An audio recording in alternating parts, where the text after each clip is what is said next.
Сәлем достар! Бүгін сіздерге масалар туралы қызықты ақпарат айтатын боламын. Арнамнан алыстамау үшін тіркеліп қоңыраушаны басып комментарий жазып кетуді ұмытпаңыз. Жаз айларында мазамызды алатын масалар туралы қызықты деректі тыңдауға дайынсыз ба? Олай болса тыңдаңыздар. Масалар ең көне жәндіктердің қатарына кіреді екен. Аяусыз қансорғыштар жер шарында шамамен 100 миллион жыл тіршілік еткен екен. Мұны олардың адам сенгісіз жағдайда көбейе алуымен түсіндіруге болады. Масалар ең қауіпті вирустар мен паразиттерді тасымалдаушылар болып саналады екен. Жыл сайын олардың кесірінен 700 миллион адам ауруға шалдығып, 2 миллионға жуығы көз жұмады екен. Қансорғыш масалар шамамен 2 айға жуық тіршілік етеді. Оларды қашып құтылу өте қиын, себебі масалар жемтігін оның қозғалысы, жарық сәулесі, көмір қышқыл газы, иісі және терінің иісі арқылы анықтай алады. Оған қоса масалар сағатына 7 километр қашықтықпен ұшады екен. Қансорғыштардың пайдасы бар ма? Көпшілік масаны табиғатқа мүлдем қажет емес жәндік деп жатады. Бұл қаншалықты дұрыс пікір деп ойлайсыз? Ендеше масалардың табиғатқа тигізетін пайдасы жайлы де біле отырайық. Ең алдымен масалар қоректік тізбекті жалғаушы, өйткені оларды түрлі құстар, бақалар, үлкен жәндіктер қорек етеді. Масаның балаңқұртты личинка, яғни балықтар өте жақсы көреді. Адамдар арасында масаның шаққаны қан айналымын жақсартып, оны тазалайды деген қауесті бар. Өкінішке қарай, бұл ғылыми түрде дәлелденбеген. Қансорғыштардың пайдасы бар ма? Көпшілікті мазалайтын ауруларды тарата ала ма деген сұраққа ғалымдар жоқ деп жауап берген екен.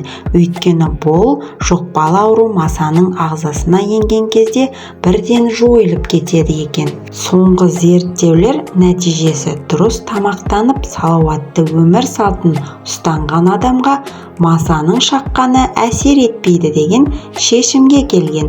Сондай-ақ көңіл-күй жақсы адамға масалар көп жоламайды дегенде қызықты дерек бар. Жаз мезгілінде ызыңдап маза бермей шағып алатын маса жәндігінің қаншалықты қауіпті екенін білесіз бе? Маса шаққанда дене бөртіп қана қоймай, адам баласы әртүрлі тері және жұқпалы ауруларына шалдығуы мүмкін. Сондықтан да масадан алдын ала сақтанған жөн. Адам баласы сияқты масаға да жағымсыз иістер әсер етеді.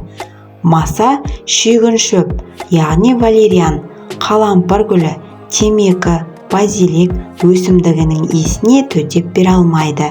Үйіңізге маса кірмесін десеңіз, терезеңіздің алдына базилик не қалампыр жапырақтарын қойып қойыңыз.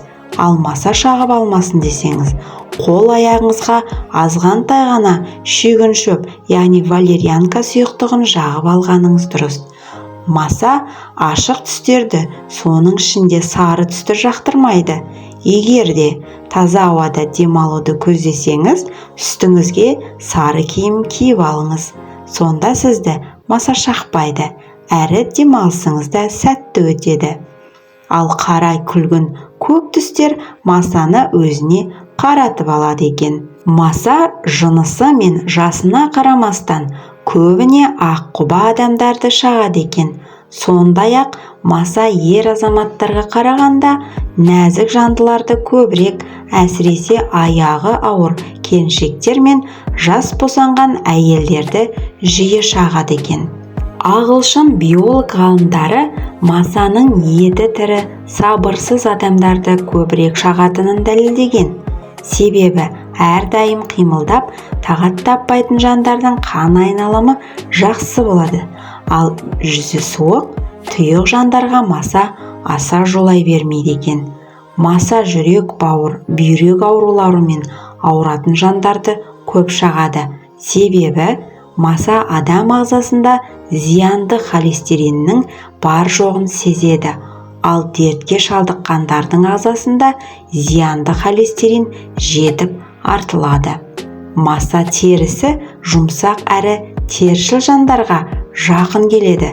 Терісі жұмсақ, қаны таза болғандықтан маса кішкентай балаларды көбірек шағады. Есіңізде болсын, егер маса шағып алса, айран немесе сүтпен ысқылап қойыңыз. Шаққан денедегі орындарды қасып тырнауға болмайды. Тырнап қасып тастасаңыз, ас содасы қосылған сумен шайып жіберіңіз. Йод шүйгіншөп сұйықтығын жағып қойыңыз. Егер де маса сізді табиғат аясында шағып алса, шаққан орынға бақ-бақ, жалбыз, түймедақ жапырақтарын басып қойғаныңыз дұрыс. Үй өсімдіктерінің ішінде алоэ, қазтамыр, яғни герань жапырақтарын басыңыз. Маса кішкентай сәбиді шақпас үшін бесігінің я төсегінің жанына лимон я сарымсақ қойып қойыңыз. Шаққан жағдайда балаға жылы сүт я қайнаған су беріп, шаққан орындарды тұзды сумен шайып жіберіңіз. Маса шаққаннан соң өзіңізді жайсыз сезініп, денеңіз бөртіп кетсе, дереу дәрігерге хабарласыңыз. Сондай-ақ масаны өлтіретін иіссулар жасағыларыңыз келсе, онда тыңдаңыздар. 100 грамм валерьянка немесе камфор майы оттықпен буландырсаңыз, маса мен шыбындар маңайыңызға да жоламайтын көрінеді. Мойыл немесе шетен жидегінің жапырақтарын ұсақтап турап, денеңізге жағып алсаңыз, маса сізден аулақ қашатын болады. Масалар қалампыр, насыбайгүл, бәден, эвкалиптен жасалған эфир майларынан да қорқады екен.